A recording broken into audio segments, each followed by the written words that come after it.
All right, and we are live. Happy Mother's Day to all the Sooner mothers out there, and welcome to the Half a Hundred live stream on the 405 channel. So you are joined tonight again by me, the OU5 guy, and we are joined by Sean, once again, the man of the hour. Sean, how are you this evening? It's May. There Yeah, we are. official, the dead period until what? Big 12 media days and two-a-day start? I mean, dead period. I don't know what's dead about it. Everyone's like got guys in the portal and they're trying to figure out who's going to go where. So there's nothing dead going on right now when it comes to trying to acquire talent for football teams. But no, it's there are no dead periods going on right now. Well, I guess then to rephrase it, then what are we looking at recruitment wise at the moment? I know we had Cody Jackson and one of our defensive guys who we expected to go because he didn't like fit into Grinch's system, or I'm sorry, I said Grinch, into Venables' Well, no, system. you could say that too, actually. Um, no, we had God, the NZ. I totally forgot his name, but Nathan Rawlings Kabonge and Cody Jackson. So we lost three guys in the portal, which is like See, I didn't even know that. I only knew of the two. no, Nathan Rawlings Kabonge like left because he was a project. He was just such a freak athlete, but he wasn't like necessarily great in anything specifically football wise. And then Yeah. Cody Jackson is, would have liked to have kept him, but it is what it is. They're trying to figure out. They're trying to get like that Arizona State guy to come in, but everything's like a slow burn with this staff right now. So everyone who wants instant gratification on things, you got a long ways to go when it comes to recruiting for a transfer portal. They're trying to figure out quarterback. I know the Baylor quarterback that they were looking at committed to. He's transferring to South Florida to start. So if you're again trying to get a quality quarterback to come and be backup is not going to likely happen. So you're going to get who you can get. So at some point they are looking for one. They're needing to get one, but other than that, it's just you gotta be patient with this stuff overall. And I'm willing to be patient with the staff for the moment. But it's everyone who's expecting like the last couple of years, or we're getting commit after commit in May, June, July. We'll see. We might get something in the summer, but like I think all your big time, like the bulk of your class is going to commit during the season. So again, recruiting is going to be recruiting. Well, and that kind of thing, even though we're still going to have the Champ View barbecue with it, it's not going to be anywhere near what it was the past couple of years, as well as, I mean, what do we expect almost at this point from July 4th? If anything's going to happen with July 4th, it's all, I think you've mentioned it before a lot, is if you're committed to Venables, that's when you're committed. There's nothing really more to celebrate at this point. There's no big event for that, I guess is the best way to put it. Well, no, they're going to have the barbecues and stuff like they always do. They're always going to have some sort of big event, but it's just Brent doesn't want to take commitments from guys that want to take visits, and I get it, but that's just the way he's going to roll. So, and you're not going to get you're going to have programs who like to celebrate how great their class is in July, because that always works out well for them at the end of the day. Exactly. But like if you're celebrating how awesome your class is in July, chances are you're a crap program. Like Tennessee did that crap years ago, and we all know how that turned out. I mean, they are the champions of life for a reason. No, Butch isn't there anymore. They're like two coaches removed from champions of life. So, what then besides recruits and stuff, let's kind of recap the NFL draft. We it had happened. what? Yeah, it happened. That is such old news at this point. I don't know. Yeah, but we haven't covered it here, so. Well, that's your fault. Where the hell were you last week? Yes. yeah, exactly. That's where you were. I know exactly what you were doing, and in general, what you were doing. So you weren't what talking about was the draft. I doing? Yeah, I know what you were doing. You were doing something nerd related. Go ahead and admit it. Say yes. Actually, no, I wasn't. I was actually cleaning my house with it. I actually was not. I have my old roommate who's moving back in, so I'm focused on like getting the house like completely spotless. So no, I actually wasn't doing anything nerd related this go round. Oh, well, I'm sure you had to move some nerd related stuff around. Bro, you have no idea. I'm kind of already doing inventory of. I didn't know I had this. I know, right? Or I haven't seen this in so long. Yeah. What do I want to display? What Be do I nice need if to I live. condense? It'd be nice to live with someone who had that mentality. Welcome. Because they don't. Because they don't. Yeah. So, but let's still talk NFL draft. My first question to you is: are you surprised that Perion Winfrey went as late as he did? I mean, a little bit, but it shouldn't be too shocking because at the end of the day, you know, he was a JUCO. He did have some. There was a reason he was a JUCO, so that's always going to pop up. He had a few. Perion was a little bit of a party animal on campus. He didn't do anything. He didn't do anything bad, but you know, one of the most dangerous men on your football team gets a little bit too much of the happy juice in him and does some crazy shit. That's going to leak out a little bit. Gotcha. Again, didn't hurt anybody, didn't do anything wrong. Just, you know, some people like to jump on cars and scream a lot. It happens. You know, just living that college life, my man. You do you. Living the dream. But the problem was he had the great Senior Bowl. It was like, oh my God, look what he's doing, this, and that. But where's the tape to back it up? That's the problem. There was, a lot of people put blame on Perion for not, trying hard enough. People want to put it on Grinch. I think the truth lies in the middle somewhere, because I think we all agree that when they let the players eat at certain times last season, guess what? They were really fucking good. Yeah.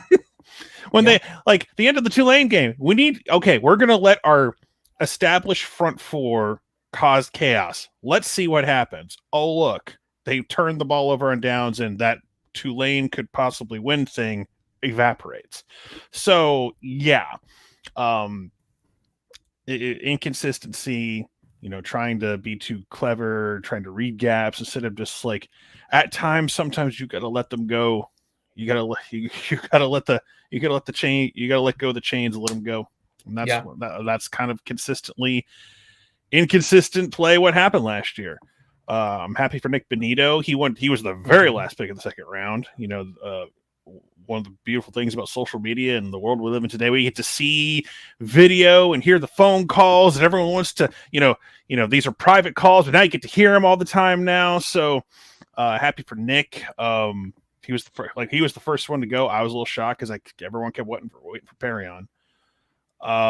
You mentioned, and I want to follow up with you this with Perion as well as Nick. Do you think, because of how they've always tweeted, with all due respect, even to Tebow out rest with it, do you think they're very upset that because of their lack of player development, they went so late in the NFL draft? Because we thought Perion was going to be maybe a first round pick, and being always fourth, he should have been a first round pick. He's a first round talent, and he's going to the Cleveland Browns of all. Like, I swear to God, like, I hate that franchise with a passion now, and they drafted like 3 of our guys. And so they're trying to get us to continue to buy their jerseys because they're losing Baker. I never bought any of their merchandise. You think listen, I love Baker. You think I was going to buy a Baker Browns? Like, that is an ugly color scheme. As much as I love Baker, that crap sucks. And first of all, you're combining the color that I hate most, orange, with the color of shit. So I'm not going to buy your merchandise whatsoever. That was never going to happen. I did buy a very nice Baker Mayfield shirt, which I wore to jury duty. So it was very, very nice. I was very presentable in the jury. And you took a picture in it with the judge. No. I'm giving you some PTSD. I thank God I was able to get out of there. I was in the first group, went upstairs, said the thing I needed to say to get excused, got excused, and went home. I was only there for about 4 hours, which is nice. Like, considering the last time I went, I didn't even get picked. I was just there all day. I was dreading that. Ugh. So, but the judges wanted to take pictures of people. I don't care. I didn't vote for you. I don't care who you are. I'm surprised that they would want a picture, because that almost seems like a conflict of interest. But anyway, but you still had the Baker stuff, unless you follow the NFL or truly a player on its own. Like, I know people who followed Adrian Peterson, so they had the OU jersey, then they had the Vikings jersey and all that. Like, at least the Vikings have a good color scheme, so it looks good. Yeah, like Browns gear just looks awful. I don't care who you are; it's a terrible combination. This looks terrible. Just with it being orange, just in general. But as you mentioned, they went to the Browns for it. And when I have my notes like right in front of me. If there's something definitely I was surprised on too was like nobody knew what teams were going to pick up stuff as well, because like, oh, such and such is going to go to the Falcons, such and such is going to go to the 49ers. They weren't even close. Like, oh well, that's a bust. I think outside of the first round at this point, once you start getting further and further, and they don't know with it, but Perrion still got picked up in the fourth round. Were you surprised that Nick went over him though with it, or was it always expected that if someone was? I don't know. It was just that in the moment, sure, but we were trying to like figure out, okay, the value charts and whatever. They got a bunch of guys cheaper. Right. I think Brian Asamoah could be a steal for somebody potentially. But like, I mean, like this is kind of like, here's the thing. This is like overall a very weak draft. Correct. Like there was no star quarterbacks. Like Pickett was the one guy, like Pittsburgh picked him up. And some people think that knocks them out of contention for Baker if he gets cut or whatever. I don't think that's necessarily the case because I don't know how good Kenny Pickett's going to be in the league. I don't know how good any of these quarterbacks are. Now, I've been repeating this over and over. This is like one of those years where a quarterback that goes in the middle round is going to end up being a Hall of Famer or like a Pro Bowl levels. It happens. It's just one of those things like, I'm not saying there'd be Tom Brady legendary, but it's like, like Russell Wilson was a third round QB or some second or third round QB. So it can happen. But it's just one of those things where, it wasn't a very hype draft. I wasn't very excited about it. It was a very lineman heavy draft. And the one thing that went all like receivers were going boom, boom, boom, boom. Yeah. So if you're a wide receiver with any kind of juice, you were getting picked up. Everyone was going after wide receivers. That's what it seemed like with this draft. It was D-line, O-line guys, secondary, and the wide receivers. It was a very weak, and I absolutely agree with you. It was a very weak quarterback and running back class. It was very bread and butter of we need guys on the lines at this point. We're depleted. Yeah. I mean, Kennedy didn't get drafted. Everyone's gotten picked up at this point. I know Gabe Burkish was like the last guy. The Vikings picked him up on a undrafted free agent deal. So everyone who was eligible to get drafted or undrafted free agent got picked up for Oklahoma. So trying to think who, like, I don't know. Did Stokes? I think Stokes did. LaRon Stokes. He was never going to get drafted. LaRon Stokes, yeah, he was an unsigned free agent. Okay, okay, that's right. I'm just like I'm trying to remember this, like because I was doing all this last week. Because pretty much everyone I thought that would get picked up got picked up. I thought like the one guy I was surprised. Gabe was the one guy. Burkish was the one guy I thought was he'll get drafted. Oh, he didn't. The burrito curse continues on, but it's all gone downhill since burritos. But it was a solid draft. I mean, OU continues their streak of having a minimum of 4 guys drafted every year. They had 7 overall. It's not going to be the sexiest, year. They didn't have any first rounders, which sucks. You would like to have at least one. But I mean, at least they had players drafted. I mean, they had a player drafted. Is that, and I know where you're going with that, but hold that thought just for a sec. Is that with first round one? Is that a reflection on our players at that point, or is that more of a reflection on Riley's lack of player development? Because when you think about it, what are his players that he's actually been there that he picked up actually have panned out? Oh, you mean like there's none? I mean, I guess you could say you're talking about when we're not counting guys when Bob was head coach, is what you're saying. So he was there as an OC for a couple of years. So you're not counting that at all, is what you're saying. Right. I'm talking about really as his last year as OC, first year as head coach. What players did he fully recruit, pan out? And the closest I could even think of was CeeDee Lamb. And even then, that was a Bob guy still because Bob recruited him. I mean, he was Was he a true freshman or redshirt freshman in 17? I think he was redshirt. No, he was a true freshman in 17. Because 17, 18. You're right, because 17 he played Ohio State. You're right. He was a true freshman. So, I mean, and of course, like Bob was still technically the head coach for signing day at that point. So for what it's worth, but I mean, he coached him through spring. and then handed the reins over to Riley after that. So I mean, CeeDee Lamb is kind of like recruited from high school, going to the draft, being a legitimate playmaker in the league. I'll throw Shep in there, but it's not Riley. But I'm just throwing guys I know that have like made plays in the league who are contributors. Stills is like a career, just like he bounces around, but he still makes plays. But right.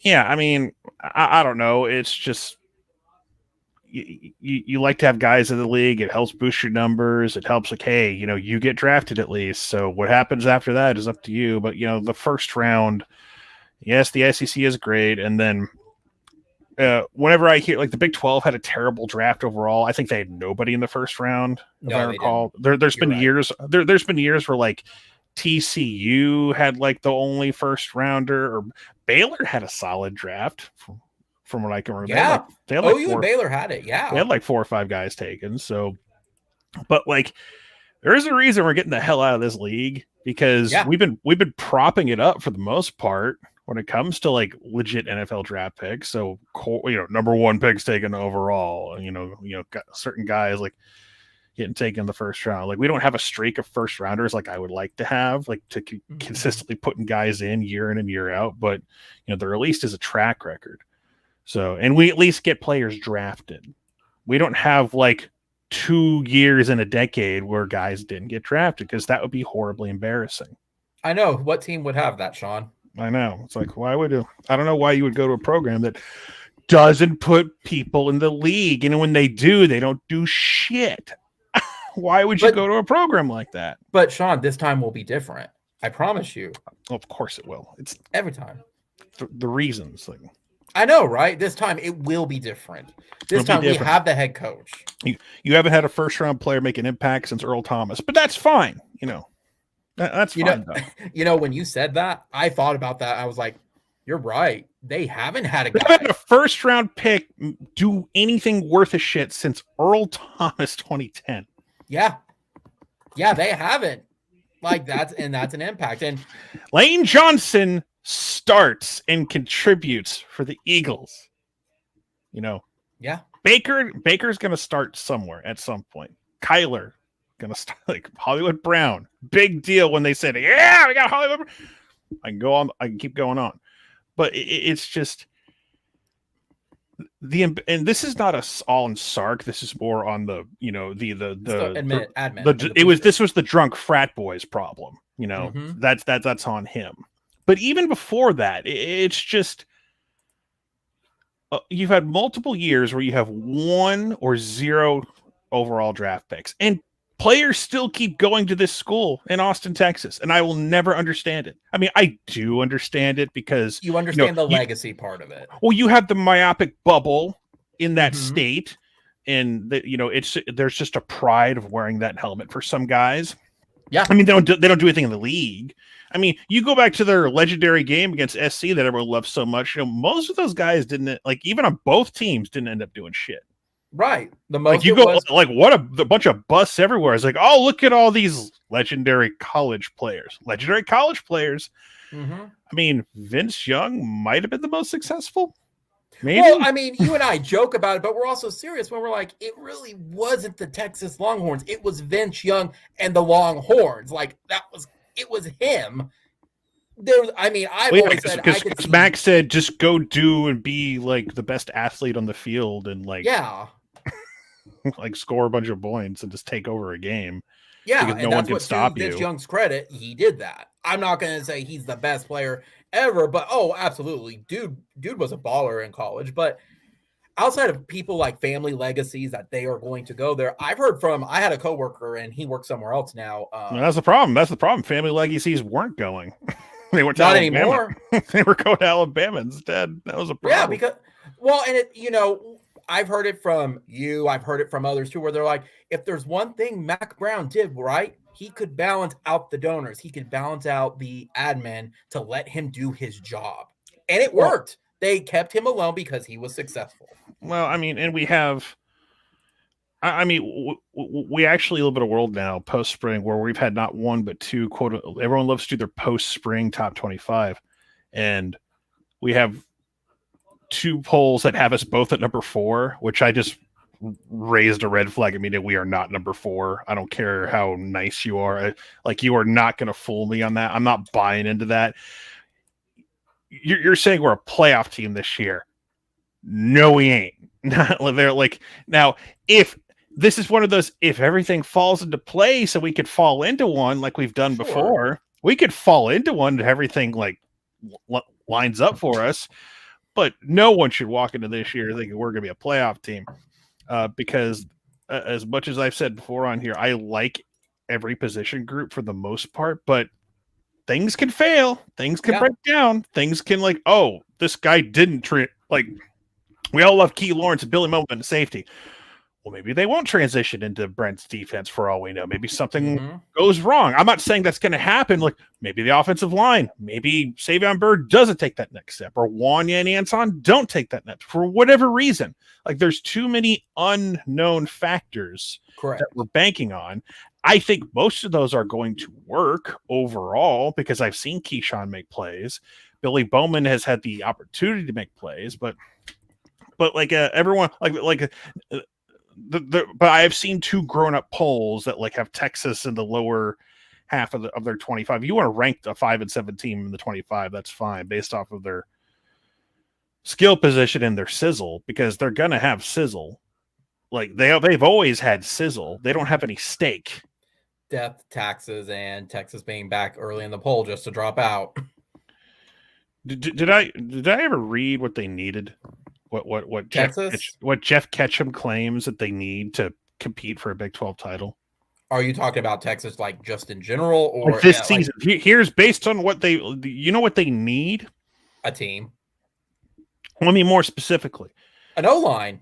Well, they need a quarterback to be one of the top 4 in the conference. I mean, they have their new Messiah at quarterback, so who hasn't played a snap since his junior year in high school, so of course he's going to do that. They need 2 offensive linemen to play at freshman All-American levels, ones who haven't even made it to campus yet. Mm-hmm. So of the 5 or 6 guys who are coming to campus in July, they need 2 of those guys to be not just good, freshman All-America. So no pressure there. They need to find a pass rush.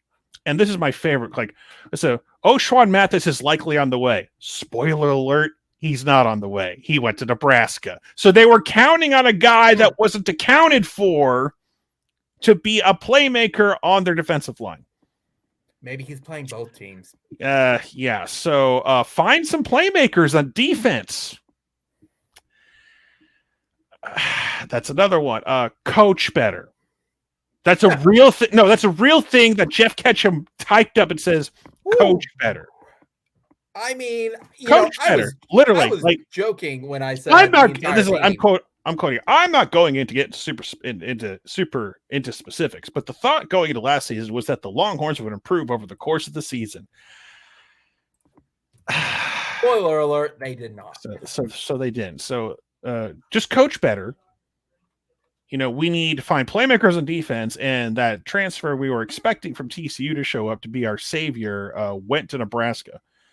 And we need our quarterback Messiah to live up to all of his hype. And I guess, Bijan and Xavier Worthy have to just be the greatest players in the history of the sport. So in order to carry. So I don't care who you are.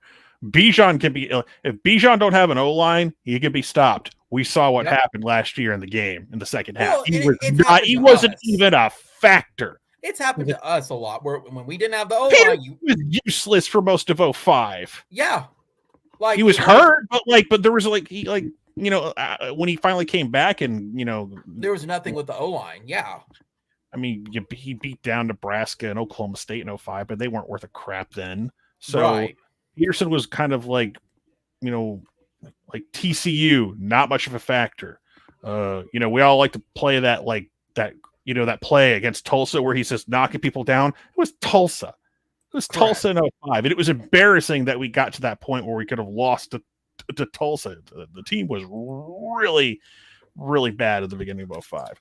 But that's my point. That's one of our greatest players, top 3 ever.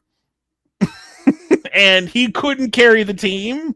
So if you think Bijan's going to, like, with no O-line, a true freshman at quarterback who hadn't played in 2 years, and Xavier Worthy is a dude. I'm not taking anything away from him. All those two guys, Bijan and Xavier, are dudes. I would be foolish to say otherwise. But you are depending a lot. And for multiple people to come out and say, oh, the offseason power creep is going to happen.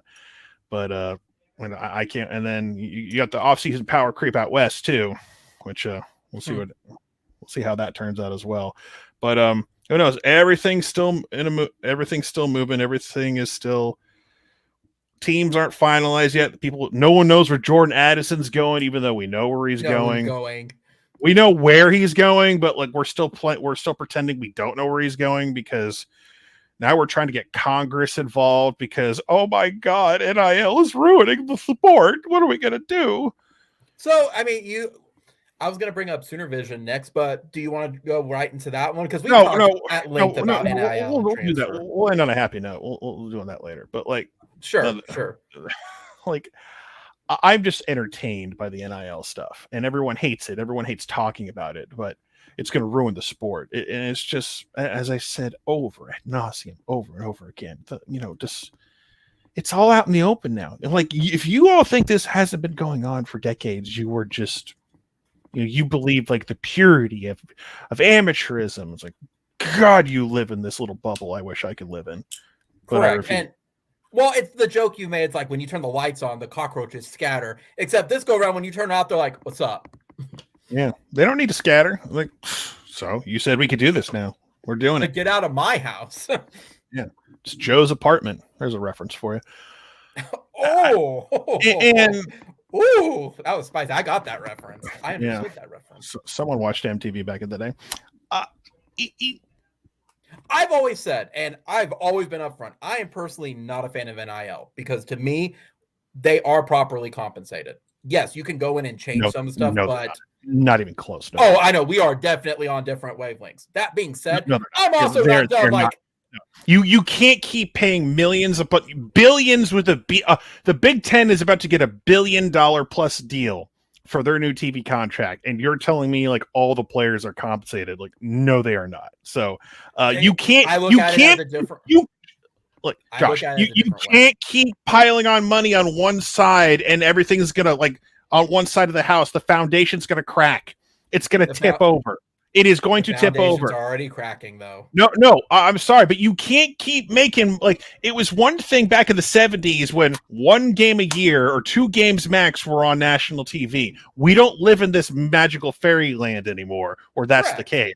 No. It's also realistic that you people need to realize, like, giving money to the coaches, to the schools, with all these TV deals, all this money over here, and your essential workforce, which does your product does not exist without them, gets nothing. I don't want to hear about scholarships or stipends or whatever. Now, we can argue about how people spend their money or what they use it for or whatnot, how they can do this and that, or how they could stay on campus. Listen, if you become a star on your campus, you can't be living in the dorms.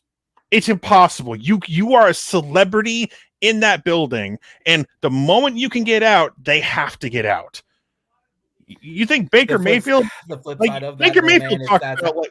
You think Baker Mayfield talked about it in his like that video podcast he did a couple weeks ago? It's like he wouldn't stay in the dorms forever. He had to get out and live on his own close by in an apartment on campus. He would be mobbed everywhere he went. The man has a statue of himself now on campus.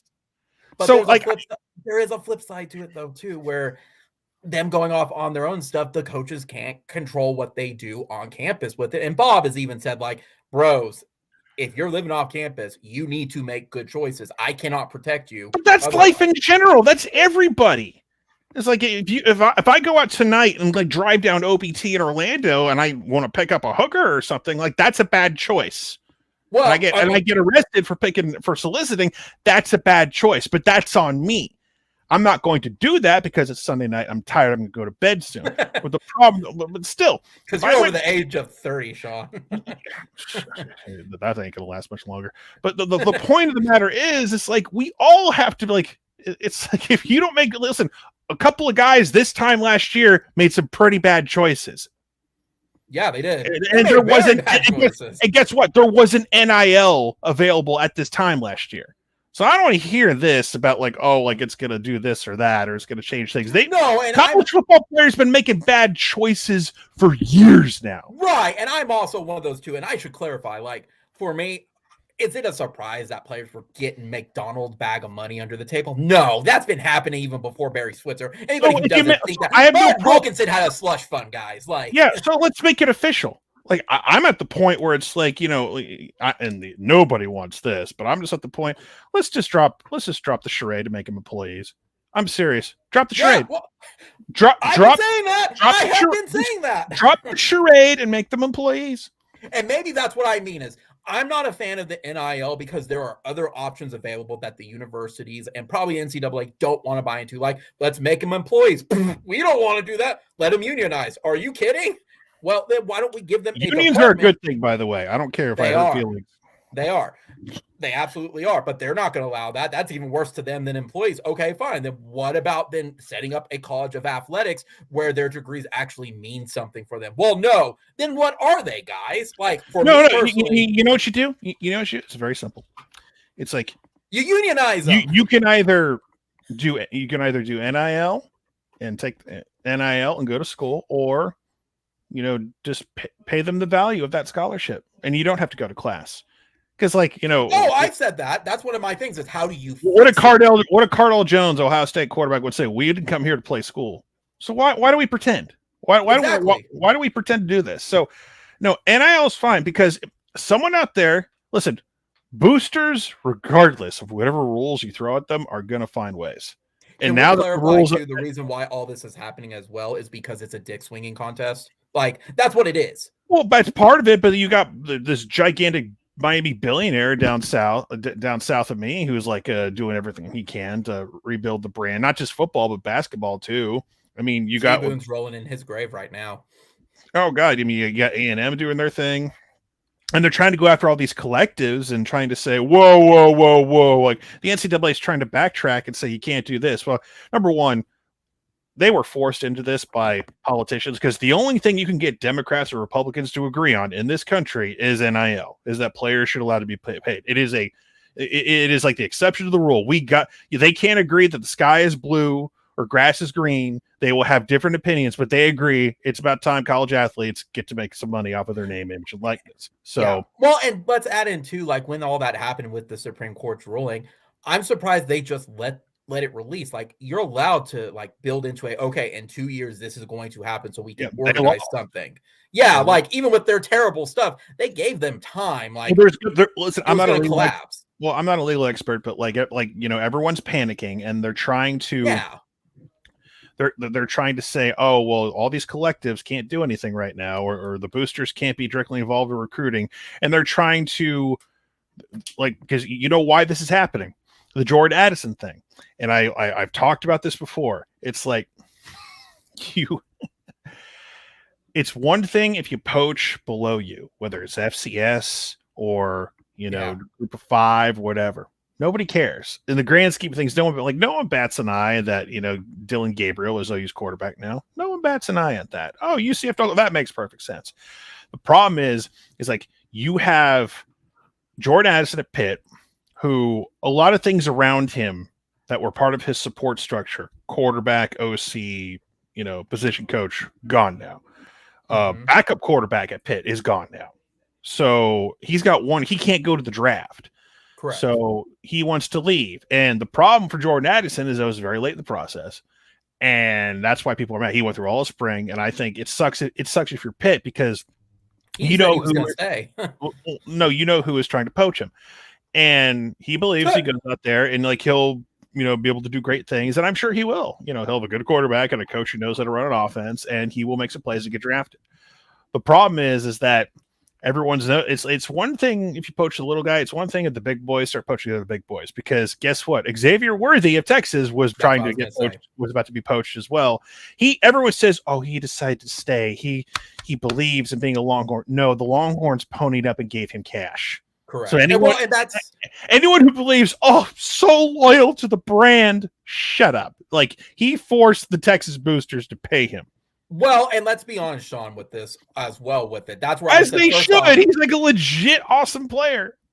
well, and let's be honest. I said it's kind of funny to me that when OU got poached by USC, oh, this is just a one-off. It's not going to happen. When Pitt got poached, it's Pitt. We're not going to worry about it. Well, But all Pitt's of a not sudden, even like, I mean, Grant, Pitt's like the defending conference champs in the ACC, but, you know, historically, they haven't been relevant since like the 70s, or if you want to go back to Larry Fitzgerald in 03. But that's the thing. They don't get, like, Jordan Addison is like the best thing they've had at that position since Larry Fitzgerald, probably. So it's just the one thing that I'm concerned about, and I'm almost kind of on board with, like, maybe we need to find a way to have a little more structure in this, is that it doesn't allow for programs like Pitt to have a player of that caliber. Because we're really finding out who has the big guns when it comes to, you know, NIL money and it comes to boosters. So like Calvin Johnson, if we had NIL and back in the day when Calvin Johnson was at Georgia Tech, he would not have been at Georgia Tech for very long. He would have been gone. Like he like, I don't know if he went to Georgia, but he wouldn't have been at Georgia Tech. You're trying to think of other guys. I don't know if Darren McFadden would have been in Arkansas. Maybe Jerry Jones might have got involved in that a little bit. And so, but I'm just trying to think of like big names. Adrian Peterson. No, Peterson would have been at OU. Do you think he would have been? Yeah, of course he would. Okay. What about? Because like, first of all, Aaron Rodgers at Cal. Reggie Bush. Well, Reggie was at USC. Of course he was. Like he wouldn't have gotten coached. He was already at USC. Do you think he would have gone already? He was getting a car. His parents got a house. Like NIL was already happening at USC back in 2003. All right, that's fair. So I again, like little schools like Ben Roethlisberger, Miami of Ohio. There's another one. Now he was loyal to Miami of Ohio. Like Ohio State tried to poach him recruiting wise before he committed, but he's like, no, Miami of Ohio was loyal to me. Like Ohio's like Ben Roethlisberger should have been a Buckeye, but like he was one of the he stayed loyal to like the Red Hawks. He was a program guy for sure. Back then. Ben Roethlisberger is a rapist, but he was a program guy. So he was a program guy. But yeah. So here you mentioned the limits on it, and that's kind of thing too, because that's my two big reasons. The first, I don't think there should be a limit. You go get your paper. Go make it. Well, in a way to make it fair for everybody, because what you say is, if it's not some of these big schools, they're going to lose in a court battle against the smaller schools. That's going to happen if it progresses, because Pitt, these Tennessees, the Pittsburghs, the Wake Forests, they're not going to take being feeder schools, and they'll force the other schools, and they will win. Yeah. Even I know that. What a shock! Power 5 schools don't like being feeder schools. Who would have thunk it, right? Correct. But they will win going into a court battle with it. That's why I don't think people can. Well, the problem is it's like scholarships used to be 4-year deals where you got a scholarship, you got it was like 4 or 5 years or whatever. Now they're year by year. They've been year by year for quite some time. They're full rides, but yeah, they're full rides. But like the only reason your scholarship wouldn't get renewed on a 12-month basis is because if you did something stupid and gave him reasons. Correct. So it's just. Well, here's something. I don't know how this is going to turn out, but everyone's trying to. Well, don't forget too. The second reason is, and I thought about this back and forth, is they have to do something, because now the fans are getting upset on it, and you don't want to lose that cash cow. The fans aren't going away. Are you kidding? It won't be an instant thing, but the moment, man, that happens, fans aren't going away. No, they're not. I don't buy that garbage for a second. Maybe not for the big schools, but for the smaller ones. No, fans aren't going away. Like I look at it as an impact thing. They don't want to lose that revenue with whatever they have left. I hear whenever there's like a change in the sport, I hear fans like I'm sorry, you're emotional the moment and you get over it. No, I'm not talking about that. I'm talking about what we've seen before. So like horse racing or boxing, when it became very apparent that they did not horse racing. Yeah, fans were always fans of horse racing. They were fans of boxing, but then when it became so corrupt, they left. And we see what the sport is now. Wait. When did college football? When was college football not corrupt in our lifetime? That's fair. When was wait a minute? When was this sport not corrupt? Please, I want to know. Please go back and find me. Do you have some black and white photographs from the Civil War when the sport wasn't corrupt? When we were playing OSU. Come on. I'll put it this way then. When it's out in the open and it's pretty apparent, like the normal fan. You're talking about the illusion is gone. You know, the emperor's not wearing any clothes because everyone can point and see that he's not wearing clothes. Every sport's corrupt on some level. Correct. But there is a point of no return though with it. I use boxing because that's just no return. Like Barry Switzer, like went toe to toe with like Southwest Conference schools. OU boosters bought a house for Marcus Dupree in the 80s. Yeah. I'm not gonna sit here and pretend that like everything was hunky dory back in the day. Come on now. Switzer used to pay his babysitters, quote unquote, his players right. $100 an hour. So I'm not going to buy this that we're going to lose the fans type of thing. Number one, all due respect, most of the people who say that are like older than you and I combined, and they ain't going to be here for the long haul. So all due respect to the older fan base, like we ain't marketing to you, we're marketing to the younger fans. And second of all, like you think, what is there to do in Alabama? I'm going to play that card right now. Okay, you're mad the sport's corrupt. Are you not going to fill Bryant-Denny Stadium every fall now? That's the flip side of it. That's what I thought. You're not going to fill Bryant-Denny anymore. It's no different than Congress. I don't like your other program team, but I like my team. They can do whatever they want.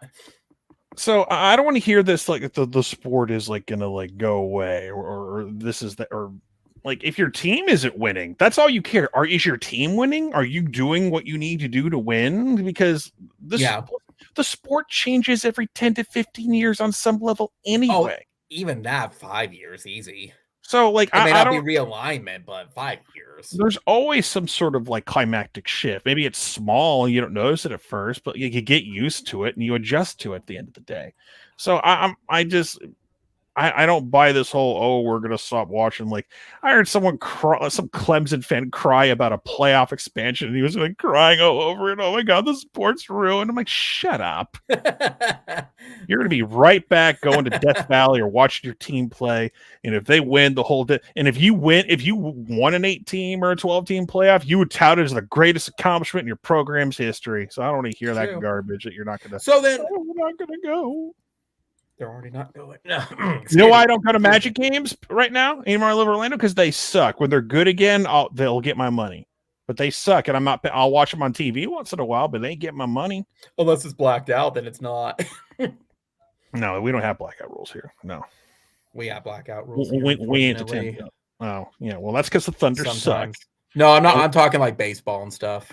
Oh, well, the Thunder suck and the Magic suck. We're both fighting for a number one pick in the lottery in a few weeks. So, well, we're going to get that grilled cheese sandwich from the dumpster, Sean. I'm just letting you know. Whatever. It's our grilled cheese. So, but no, I look at it as you have to do something at some point because do you really want Congress involved? The answer is no. But the easiest thing is the answer leave the NCAA. The easiest. The answer is they're trying to figure out the transfer portal because the transfer portal always seems to be open. It's almost never closed. It's more open. They're trying to figure out. They're trying to like. If you're in the portal, you could be recruited by anyone. Anyone can contact you. It's the fact that the problem is like the Jordan Addison thing is that he wasn't in the portal and supposedly someone was talking to him. Likely Caleb Williams, because both of them are human beings, so therefore they must know each other, and so therefore they're allowed to have contact with each other, or whatever reasoning they give. Well, I heard it was Caleb Williams contacted the family members because there's nothing illegal about that either. You can't contact the players, but you can definitely contact mom and dad. No. What do you think Caleb did for the quote unquote the big Sooner Summit that turned out to kind of be a nothing burger at the end of the day? Because all the big names we thought we were going to get, we didn't get. What a shock! They went to the party. But it was a fun thing to promote and be happy about. I was part of that deal with a lot of other people.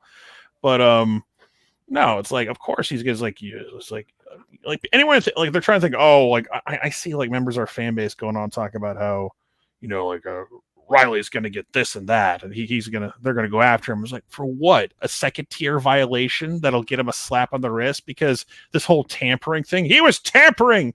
Where's the proof? Well, first of all, you're not going to find proof because he probably didn't do it himself. And even if you did, it's like a level 2 violation on the books. Yeah. So it's not a big deal. They're not gonna death penalty the program, guys. I'm sorry for those who are holding out hope for that. I'm not trying to defend him. I'm just telling you the truth. Like, you holding out hope, like they're gonna get him and they ain't gonna do shit. Correct. So just like, you need to drop that fairy tale real quick, because he's gonna keep doing what he's doing. He did it while he was here.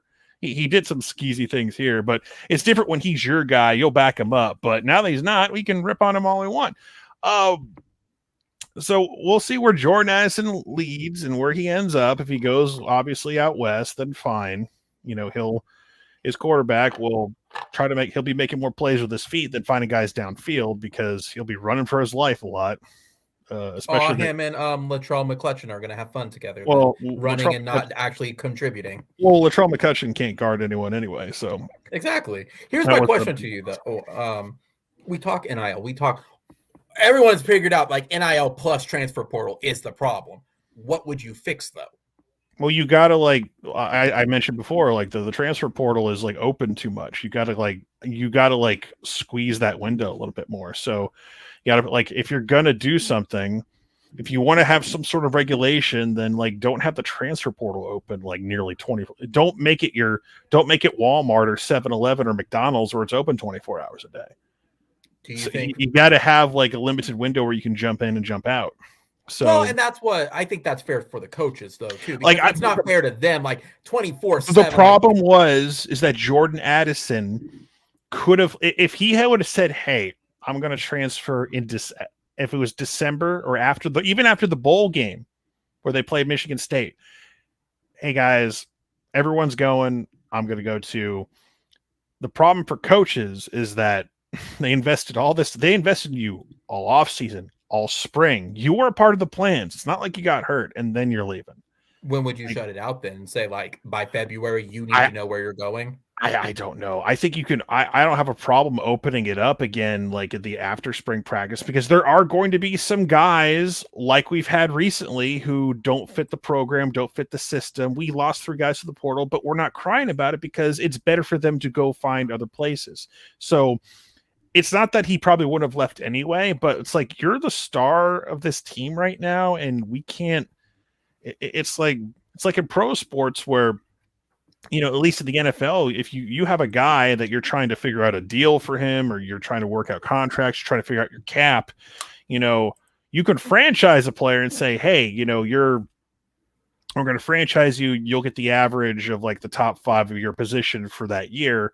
It's not most money. It's not the max money you want, but you're at least not getting screwed out of legit money there. But I think the problem I have with guys being able just to go willy-nilly just because is let me finish what I'm saying. The problem I have with guys going just because of money, is that your time in college is limited. You have if you're a legit, you're going to the pros, you're 3 years and gone. Fine. But a lot of programs invest a lot of money in you, a lot of time in you. And it's one thing if you're a bust. It's one thing if you're a problem and you need to go elsewhere. There's going to be player movement. But it sucks if you commit to a school and all of a sudden, everything's hunky-dory at the school. Coach isn't getting fired. There's not probation on the if there's nothing imminent on the program that's out of your control, I think that I have a little bit of a problem with that, because it's not like in the NFL where you can trade or you can acquire a quote unquote draft pick, or you can find another player free agent that's almost as good or maybe better. You don't necessarily have that option if you're Pitt, because it's the Wild West. All the good players can all go to one school or a handful of schools, and everyone else is fighting for chicken feed. So it's a lot harder to attract talent because all the best schools can consistently get the best ones over and over again. Now, we can argue back and forth about freedom of player movement, freedom of choice, this and that, of where you want to go. But if everyone wants to play by some set of rules that were, the big boys are still going to get theirs at the end of the day.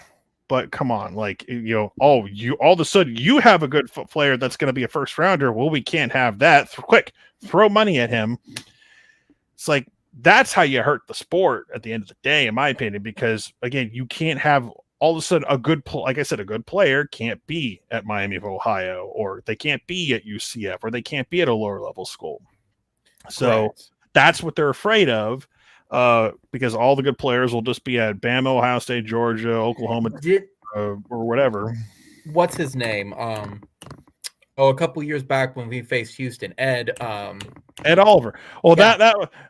If you don't think there was some Southwest Conference shenanigans going on there with Tom Herman being the coach at the time.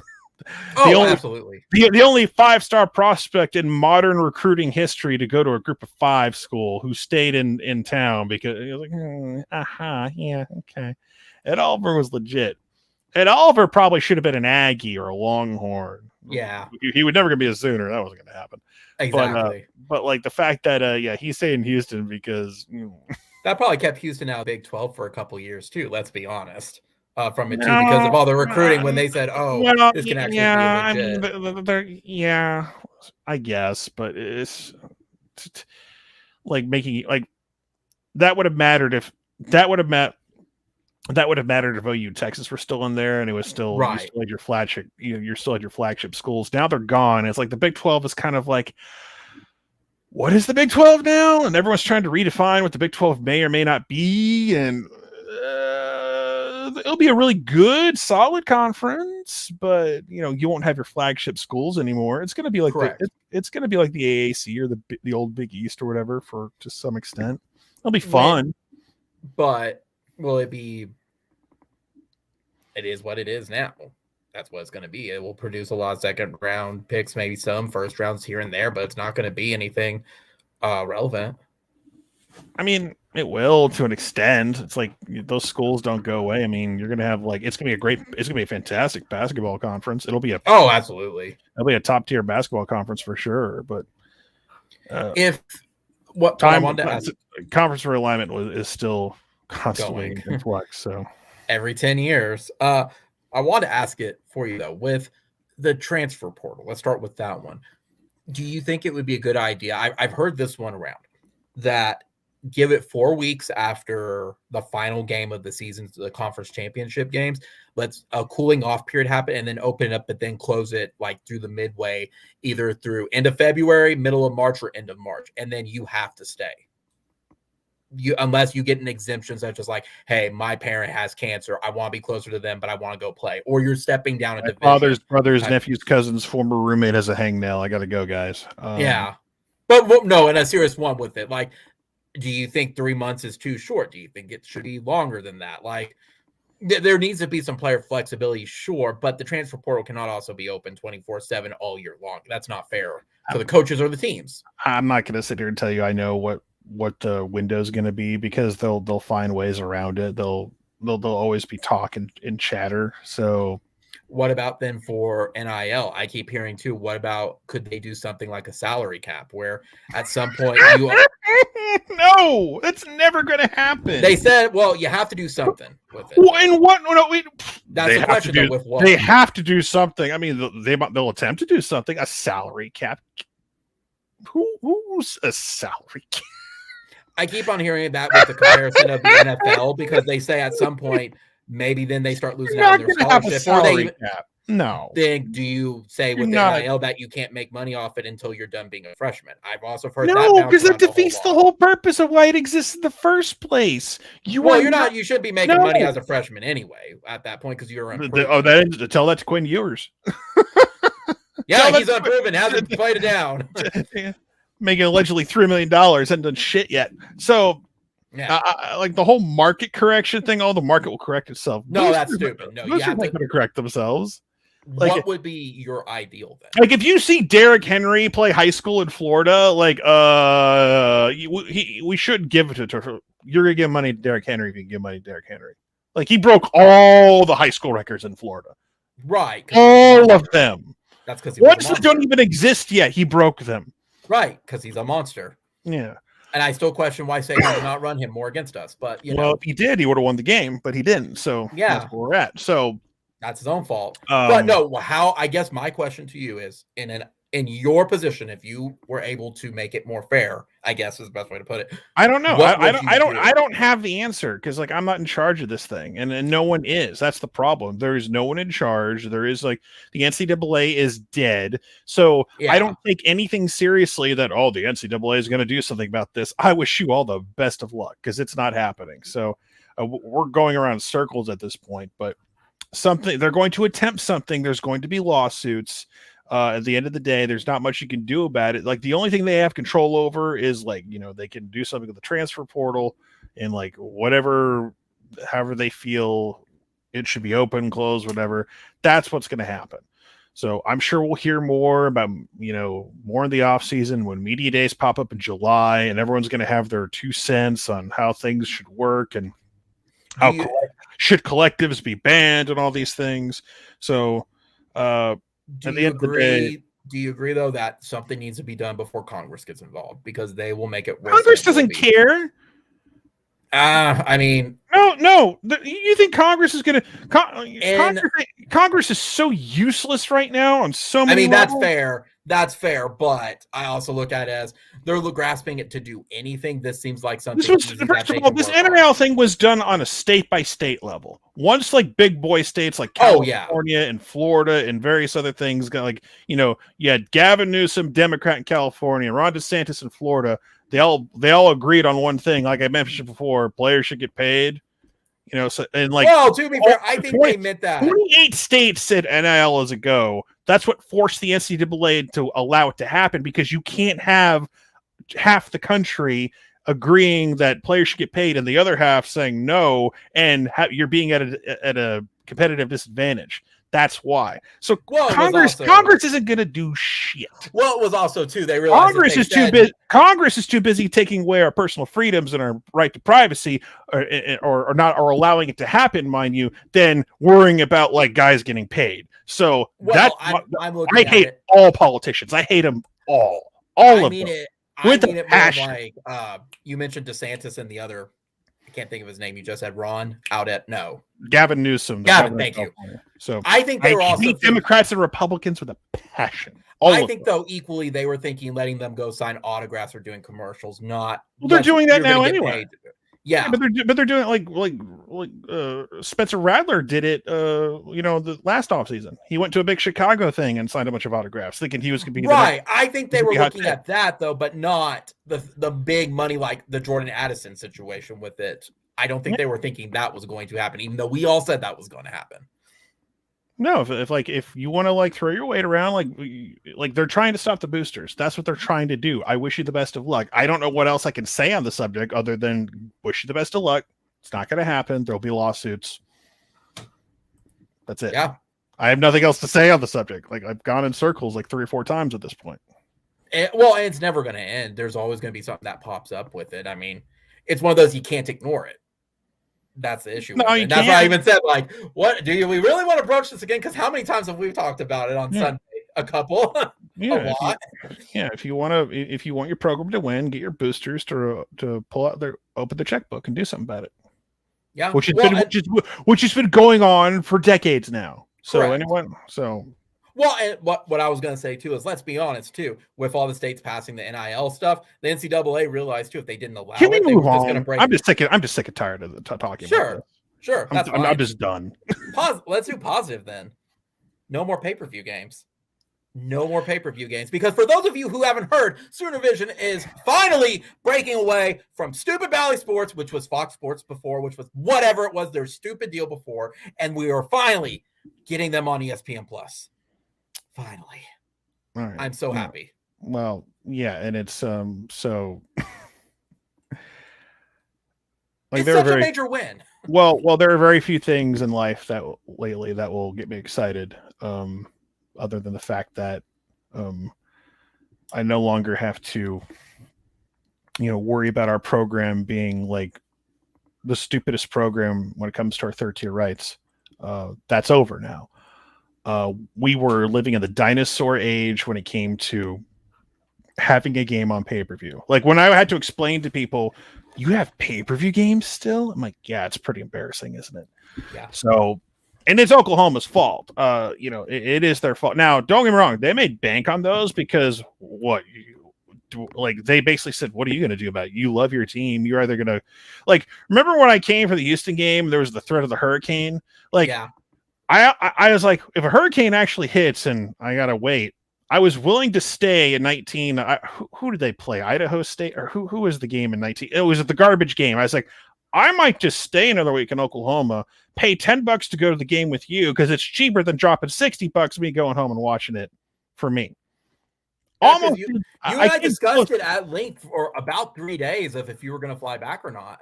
Well, because there was a damn hurricane hitting my state. And I didn't know if I wanted to fly back into that. No, family tried to get me out here. It's like, oh, you'll be fine. You'll go. They want to get me out of that. They want to get me away. I was like, I understood. But I was like, I wasn't in a hurry to go back to her. Well, thankfully, it scooted off. It was South Dakota. It was South Dakota. I was like, yeah, I'll go watch the game for $10 and the cheap seats or whatever. Yeah.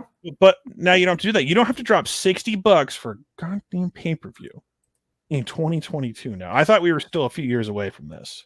I thought so too. And so let's be honest too. Like this, I mean, we're getting a lot of money. Now you still pay for it, and people are like grumpy about that. There's some you get My these dad's grumpy about it. It's $7. He doesn't want to do a subscription thing. I'm like, Dad, just get over it. Get Disney Plus. $7, and you can cancel it right away after you're done. Correct. You don't like this is what I have to tell people. So, and Barry Treble wrote a really good frequently asked questions thing. He wrote a really good FAQ. So that's the first. He went down and said, here's what you need to know about how this is going to work. So I explained it to my dad too. It's like, do I get all of you? Like, okay, so ESPN Plus does not give you all of the ESPN channels. So we need to get that out of the way real quick. Correct. The way this works, so I think we're eventually going to a system like that one day. It's going to be years down the road where you'll get to subscribe to individual big boy bundle channels through streaming. I think that's going to happen. But so here's what you get with ESPN Plus. Individually, ESPN Plus is $6.99 a month. Mm-hmm. Now those prices might go up at some point, but even if I have to pay a few extra bucks, I'll still do it. So you'll get one Oklahoma game a year on ESPN Plus. This year, for example, it's either going to be UTEP or Kent State. Those are the bottom tier non-conference games. It's going to be it's not going to be a conference game. It's very, very unlikely. Although they might get silly and do Kansas, but it's possible. That is a possibility. But it's probably Kent State. Let's be honest. Yeah. Oh, it will probably be the Kent State game. It's because that Venable's first game. It will probably be Kent State. Yeah, so UTEP it'll probably be on whatever, and then Kent State will let's just say it's Kent State. Sure. So you drop your $6. So most people have smart TVs or access to a PC or a laptop or whatever, and game starts. You'll get to watch it streaming on that day. Now, if you decide you want to keep it and you don't just want to cancel right away, you'll also have access to all other OU athletics for the most part. There'll be a ton of basketball games on there. There'll be exclusive, a lot of basketball, men's and women's specifically, but mostly men's. There'll be a lot of exclusive men's basketball games on ESPN Plus too. Correct. So keep that in mind as well. It'll be exclusive there. The Olympic sports. So softball, gymnastics. Maybe we get some golf on there at some point. I don't know, but it's not going to be all ESPN quote unquote level presentation. It's still going to be SoonerVision. So if you've had a SoonerVision or a Soonersports.tv subscription, like I've had this previous few months to watch some softball stuff, you're still going to get that. It gets you access to the spring game. So you can stream the spring game. Also, the spring game will be streamed through ESPN Plus. You won't have to get it through Sooner Sports TV, which I know they've had an app and it works on one thing maybe, but it's not available. ESPN Plus is available on pretty much every streaming app device. Don't forget too with the spring game. That means also it's open to everybody in the United States, not just Cox users or the app users. It's everybody. So the days of you trying to hunt down someone to please show the game on YouTube are going to be over for the most part. Correct. So you get that now. You also get all the studio like for recruiting the National Signing Day stuff. So the recruiting studio shows. So Gabe and Teddy and all that stuff. If you really enjoy that content, that's going to be on there too. So correct. Something to add to, just to clarify, for like the content you were mentioning and stuff, it's whatever they would cover to anyway. So like you mentioned, obviously football will be all hands on deck. You would get a same production from that. Basketball would be the same way. You get volleyball now. Volleyball would be a production one. Softball. The ones that I would be like, where they basically, you would go set a camera up for it and you can tune in, but there's not going to be commentary. It would be golf and tennis. That's kind of, and soccer. Those are kind of the ones where it's like you can watch it, you may get the radio. But that's a super small audience, but you still cater to them, and it still allows you. So if you're just like hardcore all athletics, this is what you get. So correct. And I just want to clarify with people, like, it's not going to be a football production every time. Like when I was even at SoonerVision on the small sports, we'd have 10 people work it. Sure, we'd have a couple people for it, but it was not a big production. Sometimes we would just send people out just so we would have footage of stuff. Like it's not going to be like Jessica was always there for like football for it. You may get I've watched a couple like softball simulcasts, and you get Plank on the radio, and you have like a one camera set up behind home plate at an angle or something. Like the whole when they were in Hawaii this year, and you get to see Alo's home run that broke the record. It was that type of setup. So you baseball got that type of setup too. Yeah, baseball too. So and I've done that before, where it's like usually there will be 3 cameras, one in the backfield, one behind home plate, and then one kind of for the side. That's kind of it. So I always have to tell people from my side of it, like, it's not 30, 40 cameras. This is not it. Like you're going to get at most 5 on some of these sports, if that. But you still have something at least. And correct. So how does it? So now you can still access the regular ESPN channels through it. If you have a cable subscription, you would just have to log on through your cable provider. So for me, it's Spectrum. For you guys, I'm guessing it's Cox. Like you would log in through your normal Sling. Or Sling or Sling or whatever. Like there's multiple different things you can, whatever you're subscribing to. So you could still use it through there, but at this point you will still need some sort of cable subscription to watch regular ESPN stuff through ESPN Plus. But correct. ESPN Plus still has a bunch of stuff like if you're into the 30 for 30 documentaries, they have all of those, the SEC storied and all those. So you're for $7 for 1 month, you're getting a lot more. Instead of paying $60 for a boring body bag game that we all know we're going to watch regardless, you at least get access to this content. So, but here's how this is also going to work too. So, this is a kind of a partial temporary thing as well. So our third tier rights are with ESPN until the SEC move happens. So once the SEC move happens, whenever that may be, everything that we've talked about is still going to be there, but it's just going to be under the SEC banner now. Correct. So like everything we talked about, the broadcasts and how they work now, you'll get a bump in quality for some things because once we're part of the SEC, softball coverage is going to get a bump. We'll get more games like through the SEC network and so forth. So it's going to be a very, very, this is like a great thing to bridge the gap, so to speak, till we make the move. So this is like what the Longhorn Network probably should have been. Yeah.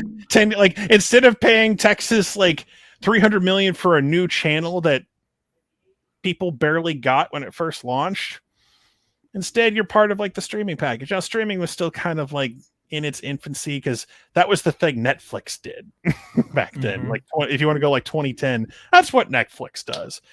Then Hulu popped up and a few other places popped up, and I'm a big fan of HBO Max. I love me some HBO Max. I watch it all the time. But I think we're going to have the days when the big Disney bundle, you have Disney Plus, Hulu, and ESPN Plus. I think we will get to a point where 10, 15 years down the road, you're going to have ABC as part of that package. It's going to be like ABC stuff will all be, and ESPN will all be lumped in together. Like you'll be able to watch regular ABC through Disney. So, and at some point, like cable is going to evolve from here's all your channels to here's all your streaming channels. Bundle them how you want. It's just like it's the new cable. The new cable is coming and it's going to be streaming. And that's how it's going to work. So, and cable's trying its best to hang on, and it's leaving. Like with this one with Bally, like this. Well, I think they're trying to evolve and slowly become middlemen to bundle all these streaming packages together for an affordable price. That's how you keep kind of like the cable companies alive. But we're getting into like business and stuff that I'm not qualified to completely talk about. I can just kind of like you can guesstimate. I can look down the road and say that's probably what it'll look like 10, 15 years from now. So well, and let's be honest too. SoonerVision those companies are going to be around to give you fiber optic internet anyway. So that's how they're going to survive. You need internet. You can't live without internet nowadays. So. Well, let's be honest too. SoonerVision's been trying to get out of this contract for years, and Bally's a sinking ship. I think OU was their biggest brand. Well, it's run by criminals. Well, Bally is owned by the Sinclair criminals. Like, if I could like torch any like TV syndicate, it'd be Sinclair. I think they're a bunch of criminals. Well, and also too, they're awful human beings. I hate Sinclair with a passion for various reasons. Right, and let's not forget too that Bally is focused on gambling. They're not really focused on. Well, a lot of people are focused on gambling in the sports world. So fair, but I mean, with them specific. I don't know if you since the Supreme Court said we could gamble now, they've really upped there's like gambling shows at FS1 and ESPN. So of course, like gambling. I guess what I mean by it is that the content that they're providing is secondary to their gambling stuff. Let's be honest on that. But the death of the Fox regional sports networks, it's all going away for the most part. Well, yeah, when they sold to Disney. Now, if you're a Thunder fan, you're still stuck with them for a little bit. So sorry about that, but it is. Well, and that's the funny part with it too. And we didn't bring this up is I don't know who's going to be insane about paying $20 a month with Bally. Like that's insane. Like I know one person, and he said the reason why is he's a baseball fanatic. To him, that is worth the price to get all that. The rest of it, I would rather Major League Baseball have control of that and have like regional spots, and I would rather give Major League Baseball one amount of money to have that. Exactly. And I mean, it's because you can do that through Major League Baseball for the most part. Right. I just don't know who would pay. I really don't. Who are they marketing to outside of my one friend who said he would? I used to back in the early 2000s. You'd have the ESPN Game Plan pay-per-view where you would drop close to a little under $200 because you didn't. There used to be these things called regional broadcasts. Like ABC regional broadcasts and ESPN regional broadcasts, and they didn't, and they really like. I would live on the East Coast because of the Army. I was at Bragg, so if I wanted to watch the OU Texas Tech game in 2002, I was shit out of luck because it wasn't a big enough game to put on a national stage. So if I didn't dish out the cash for it, then you're out of luck, pal. Sorry, you can't get that. And there's no on, and I would have to watch like the ESPN game cast and see the ball move on the green little field and see how Nate Hibble was doing at quarterback. Like that was kind of the extent of what I got back then. So I mean, I would get like OU Texas and OU Alabama like that year. I'm just trying to think of a Big 12 championship and various, but like if I wanted to watch regular conference games that were not sexy, nope. Not watching that game. Right. And I mean, they didn't make money off it anyway. Let's just be honest. ESPN Game Plan.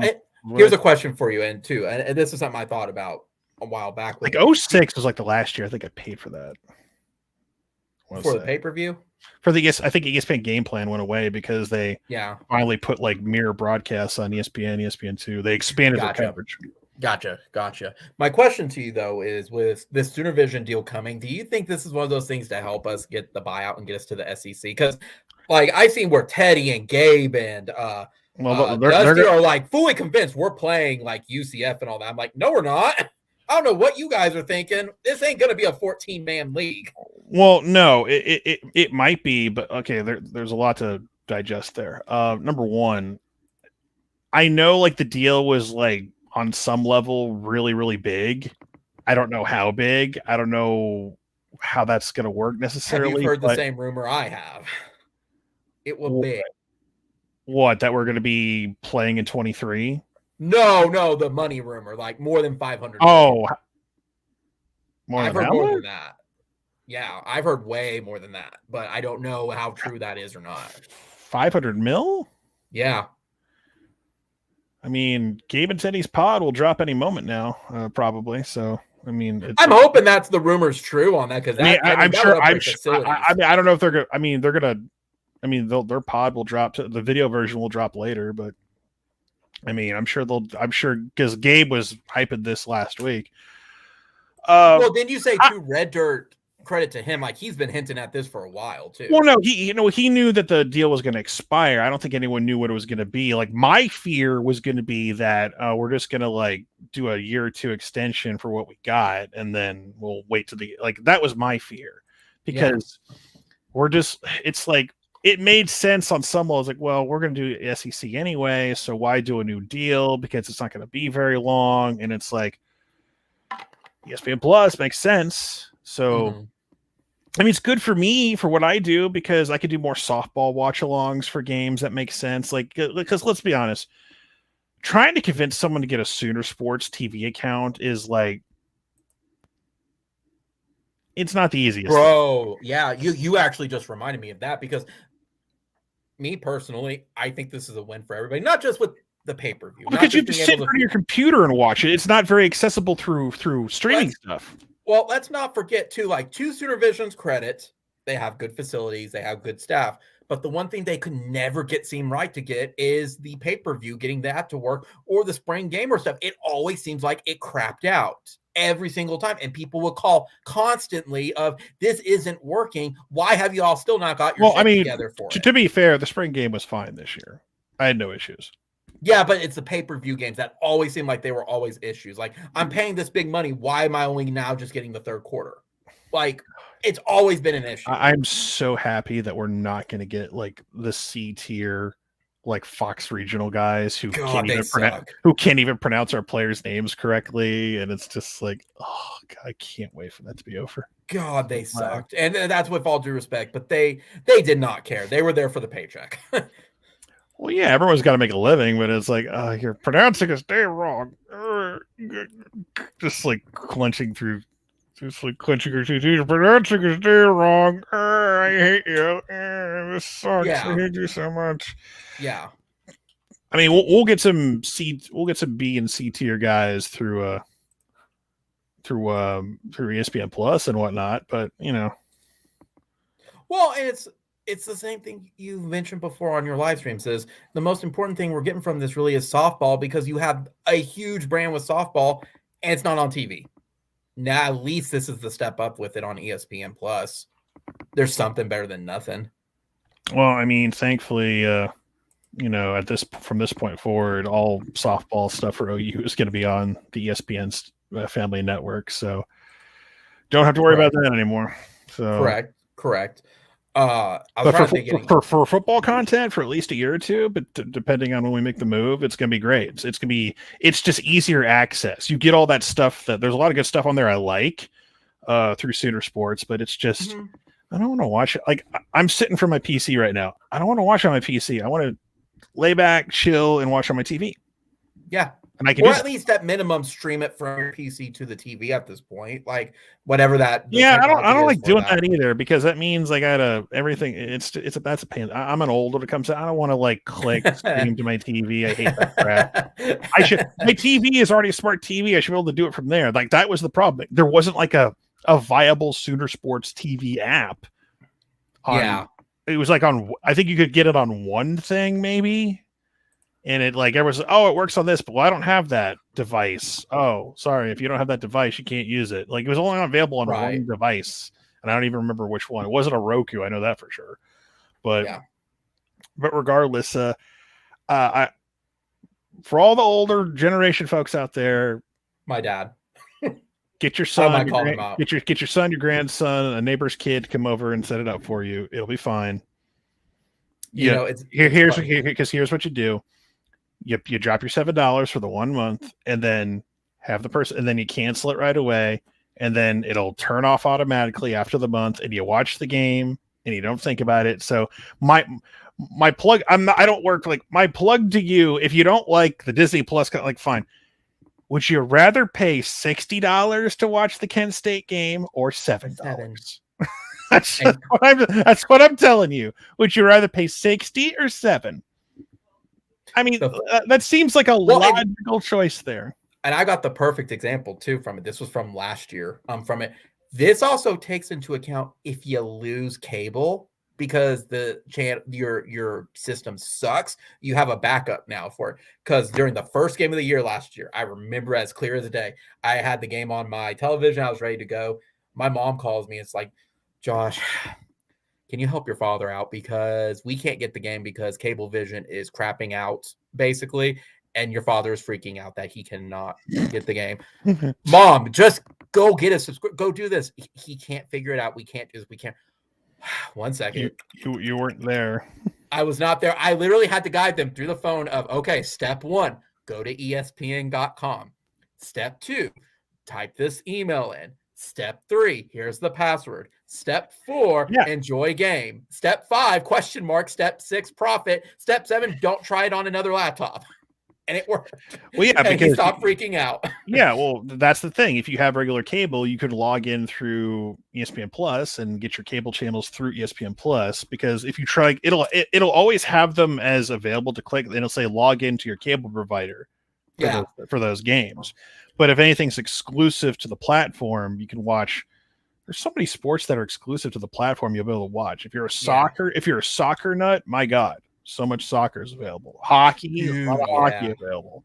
Yeah. So I am the type of guy who likes the idea of having most of my sports all in one place I can pay a minimal fee for, and yay.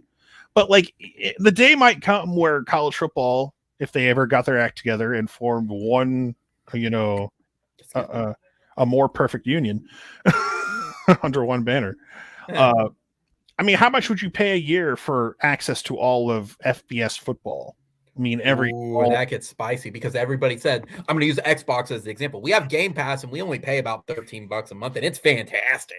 Sure. But we all said, at what point is this going to increase? It's they're establishing their base. So those little people who do walk away. But if the Super League ever came to be and you had like anywhere from 32 to 64 programs under one banner as one league, what would you pay to get access to all of those games? And I mean, I think the sweet spot right now is $15 because we're seeing. You mean monthly? You mean monthly? Because yeah. Like if they say, hey, for an annual subscription, you would drop $60. I pay more than 60. Yeah, like if you said 89 to 99 for the whole year, and you promise me access to every game. It's all, and I can go click, pick anyone I want under, whatever. I'd probably do like down the road. If that's what we're going to, I would do that for the sport. Sure. If I want to throw a clause in, that would be worth it. If it's more than one screen, if it's not more than one screen, it's not worth it. You mean like within the household, right? So, like, because I'm saying family. You see, password sharing is becoming a thing with Netflix. If you haven't noticed, and their stuff is tanked as a result. It's like it's a thing where they're saying 200. Like number one, 200,000 is not that much. I know people say, they lost 200,000 subscribers. That's compared to how many people? Like that ain't that much. They ain't hurting. Netflix ain't hurting as bad as you think they are. It's 2 million, dude. It ain't 200,000. No, it was 200,000. They lost in a quarter or something, and they were right for the first 3 months. They're expected to lose 2 million though by like June or July. Well, kind of deal with it, but we'll see what happens when Stranger Things debuts fairly soon for that season everyone's been waiting for. So. I think if they set a plan that said for any 3 people you want. Regardless household or not, as long as you pay this price for it, I think people would immediately be on board with it. If it is stuck to just one household with no extra stuff, no, they won't be on board for it. I mean, they've got to add something because that's going to be that next step at this point. Well, they got to make their money. I understand that. But if you said for $100 a year, you get access to all your college football content under one banner, I'd do it. I would absolutely do it because I pay that much for streaming stuff anyway. Ooh, let me throw something at you. Here are my streaming services I subscribe to. Netflix, HBO Max, ESPN Plus, Disney Plus. I got my Crunchyroll. Hulu. That's anime. I don't have Hulu. That's not part of your Disney Plus? I mean, I use Hulu once in a while, so it's cheaper. To me, it's cheaper just to have Disney and ESPN. Really? Huh? I have it on mine. So. No, that's just me. So I think that's it for the most part. I think I have High Dive. I don't have Paramount at the moment. There's not like Paramount's got a lot of stuff, but like it's a once in a while thing. So like South Park. Well, I mean, South Park is on HBO Max, and that'll eventually go away at some point. Yeah. But you're telling me you don't want to watch Halo for the Quan story? No. I don't really give a shit about Halo at all. No, but like I'm just trying to in my head. So Crunchy's $9, HBO Max is like $15, $7. That's Disney Plus is like $9. So yeah, I'm like at $40-$50 a month for streaming stuff. Yeah. Oh yeah, Amazon. I forgot about Amazon. But that's like more than just streaming. That's for like Amazon Prime in general for all that. Yeah. So I'm dropping $50-$60 a month already for streaming services. Don't you have YouTube as well? Not streaming services, no. Gotcha. I don't have YouTube TV. I like the house here. We have cable, so I log in through cable providers and stuff like that. Gotcha. I remember you having YouTube at one point. Now here's a question. Yeah, back when it was like affordable and not this like monster. Like the prices kept going up. That's why it keeps going down too. And they kept losing rights to certain channels, which like made it a problem. Correct. There was so what if they did it this way too? What if they said half the price, but you only get access to football, but it's one screen only? So $50 a year. I don't know. Like there's a lot. I don't know. Like I'm mainly there for football, obviously, but that's kind of what it's there for. But I don't know. Like there's so many. Like there is one downside to ESPN Plus, which can be a problem. I know. They need to work on demand stuff. On demand can be a problem. There's sometimes delays on waiting for on demand. So there are kinks that need to be worked out. I'm not saying it's perfect. It's recording a game for your own personal. I want to record this game and save it on DVR. That's not really an option. You wait for on demand later on. So if you want to watch the game later that night or something, you probably won't be able to. But that's just for the one game, mind you. But also, here's another thing. Now, this wouldn't probably be a problem for the exclusive stuff because if everyone's watching ESPN Plus, everyone's, for the most part, will be synced up. When you watch things through ESPN Plus through your cable provider, you're always like way behind regular cable viewers. About a minute and a half. For example, the game with Oklahoma State yesterday in softball.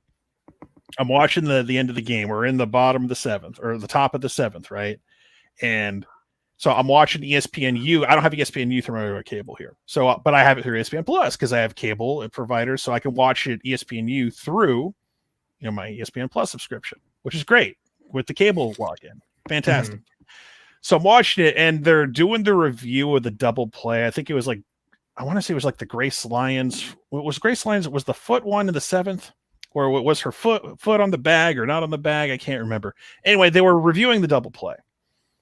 And I'm like, okay, we're 1 out away potentially. All right, we're going to win this thing. I'm on Twitter. Final score, OU wins 5-3. And they're still on my feed. They're still like, oh, well, I guess I know how the next batter turned out.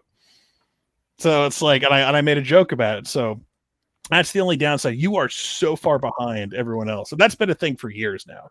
If you watch any streaming through is always like at least a minute and a half behind everyone else, it feels like. Dumb question. Isn't that just a safety thing just in general? Because my understanding was, and it could be an urban legend with it, was after the Janet Jackson stuff, like they wanted at least a 45-second delay from the real stuff, and that could even be more delayed. But there's like, but I worked at radio, and you can set your dump feed or but your audio dump or whatever up as high as you want. So Oh, for radio, we had a 10-second dump button because our host at time would flub sometimes would have a moment and I would have to hit the button and dump 10 seconds of audio before we came back. So there is an emergency, oh my God, something happened button. You don't need that much time.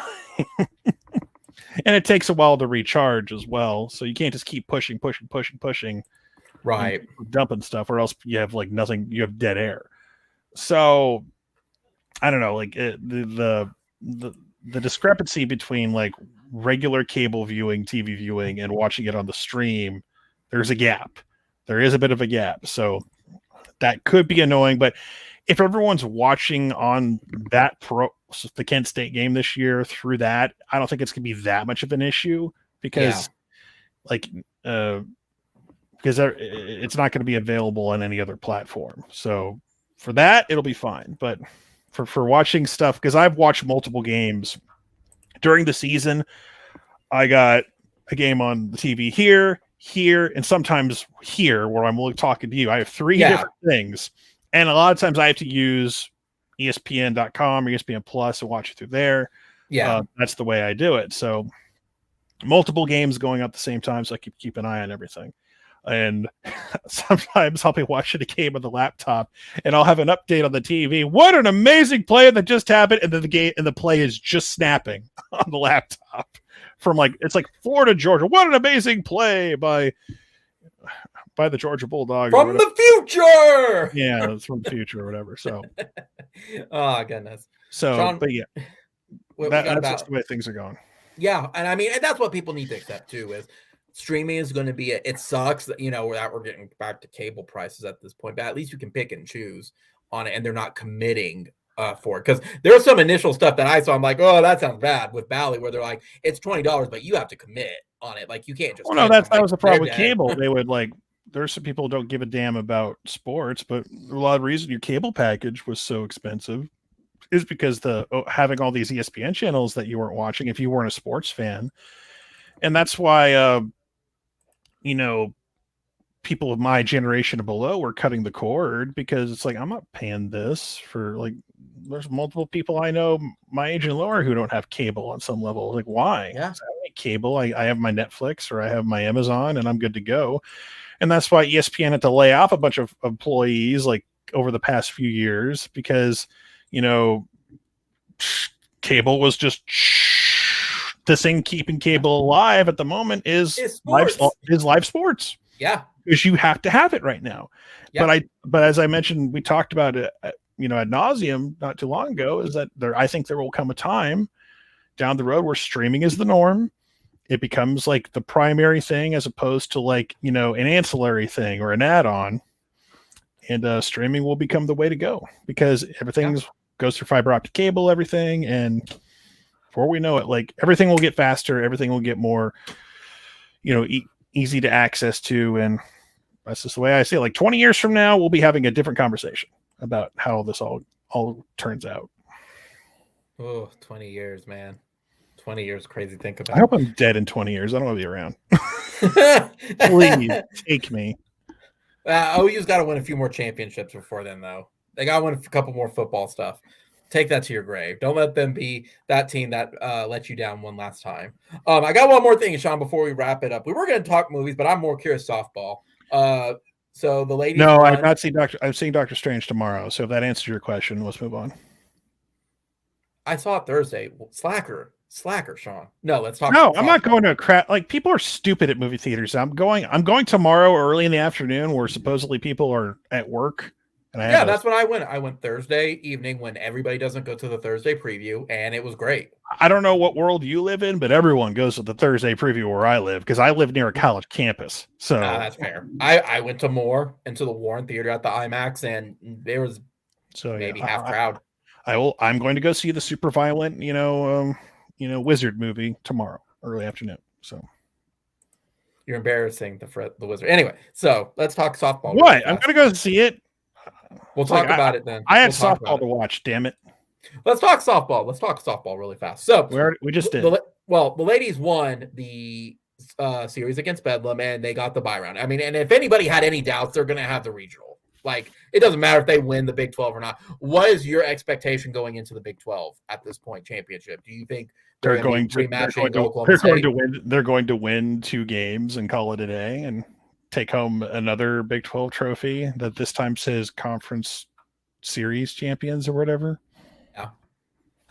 And then, well, who do you expect? They don't play Thursday because they're a number 1 seed. They play Baylor or Iowa State on Friday. Correct. And then Saturday they'll probably play Oklahoma State, I'm guessing, again. Well, I think Oklahoma State's on the other side of the bracket. Well, yeah, but they can still play them. Like, they'll likely be the ones. I mean, who's number 2 right now in the conference? They just posted it. If you give me 2 seconds, here it is. Number 1 is us. Number 2 is Oklahoma State, and they're on the other side. So we would likely in the championship round, like for the. Oh yeah, I was thinking the championship was Sunday, not Saturday. That's Monday. No, it's Thursday through Saturday. So you will beat down Iowa State or Baylor on Friday because that's who they're going to play likely. I mean that is who they're gonna. It's either or. Yeah, and then they'll play. They'll end up probably playing the Pokes on Saturday, and that'll be it. Then we'll move on to regionals. Now, here's my question, though. Do you think they've already clinched the number 1 overall seed of the tournament? Right. Now, here's my question, though. Is it going to be the Pokes or is it going to be Texas? Because they are probably going to face each other. Texas faces Texas Tech, and Oklahoma State faces Kansas. It's probably going to be OSU versus Texas. Yeah, it'll be a Bedlam rematch. You think so? Yeah, that's what I think. Yeah. And if it's not, oh well. What about for their first regional? What do you think the expectation for that one? Who's probably going to be there? I mean, you can bring out whoever you want. They're going to lose. Because it's going to be like in Oklahoma the rest of the time at this point. I'm not really concerned with the regional. You get my attention once we get to supers, and then from that point on, regional is just like, it's cute. We're going to have one. The fact they don't just slide them into supers is adorable as far as I'm concerned, but it's inauguration. Just getting it done now. I know they'll bring a team that you may or may not have heard of before in regionals, and I'm sure if Eric were here, he would talk about, well, there was that time a few years ago where they lost a game in the opener. Like I understand all those things, but like Eric's going to have his big selection Sunday show a week from now. Yeah, and he's going to have to be at UCF's bank because UCF may likely host a regional, potentially. Correct. So he's going to be there. They're going to have the big reaction if they get to host. I know Texas is hoping to host a regional. Oklahoma State will likely host a regional. So, but if you're an OU fan right now, you're sitting pretty. You're going to be on campus. Not this weekend, obviously. They're going to be at USA Hall of Fame for the Big 12, but after that, campus, Hall of Fame Stadium. Yeah. So, well, and then remind me how many regionals are there? Because even I don't know. There's regional and super regional. Well, how many number wise? Well, it's a 64 team. It's a 64 team bracket. So you divide it by 4 and then you 16. Oh, 16. Yeah. So OU would get who would be the other 3? Virginia Tech, Florida State, and Alabama, probably. You mean as like, well no, we're not going to. Who would hosting? I mean, 16 teams are going to host. So UCF has a chance to be like, it all depends what part of the bracket you want to be in. Do you want to host and have a chance to play, have that chance, or are you going to not host and have a chance to go elsewhere and have an easier path? Because no one wants to come to Norman. I'll tell you that right now. You don't want to come to Norman the way they're playing at this right now. So dreams come to die. What was the most exciting? I'm looking forward to the someone in the SEC complaining about how we have this home field advantage. Oh, at Texas coming back, and OU has advantage in softball. I mean, I'm looking forward to the article. Like Mike Griffith had an article about it a year or two ago. That was fun. That was entertaining. I can't wait for them to say, "Oh yeah, just wait until you move to the SEC, and they're going to pay money to move that to us." Well, that's the thing. We're not sure. That's the thing. We're not going to play Big 12 championships anymore. We're going to have to actually go elsewhere for SEC conference championship games, more than likely. So that's going to be a question too, because we'll still have like regionals and super regionals more than likely, and the World Series there. Yeah, right. That's not going to change. But for conference stuff, for like the conference series, we'll have to go elsewhere. So we'll have to leave the state. So it all depends where they host it. Dumb question. Do you think they would? Because the World Series, gosh, I lost it for a moment. The ladies championship one with their stadium, they just redid that. Why would they go somewhere else when you can go somewhere state of the art? What are you talking about? Well, I don't know. I understand the question. Well, you're saying we would probably go play the championship game, the SEC one somewhere else. Why not just move to Oklahoma at this point? Because you have the softball stadium and the most up-to-date one. There's no way they're going to change the rules just for us. Are you kidding me? You think they're no? They're not moving the football championship to Jerry World. I promise you that. No. So they're not doing it for softball either. I was thinking with softball with it because the facility is just much better.